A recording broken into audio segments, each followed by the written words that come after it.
Hello, I'm James Morris. I'm a food safety instructor specialising in delivering English as a second language.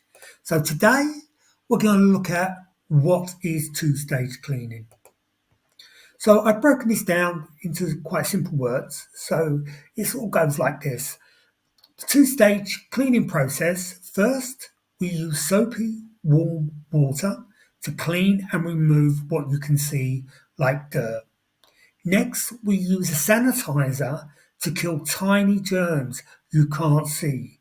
This makes things safe and clean. So the first thing we need to do is wear a protective apron for the safe food handling of ready-to-eat or high-risk raw food. We need to place prepared food in food-safe containers. We then need to use date dots, date and store correctly. We need to safely remove knives, cutting boards and equipment used in food preparation. Using paper towels, we now clear all the food debris from the work surface. With hot soapy water, we wash the surfaces using small circular motions.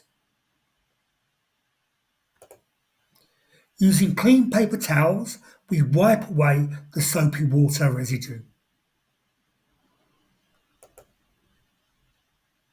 We then need to spray the work surface with British Standard sanitizer, remembering to read the manufacturer's contact time.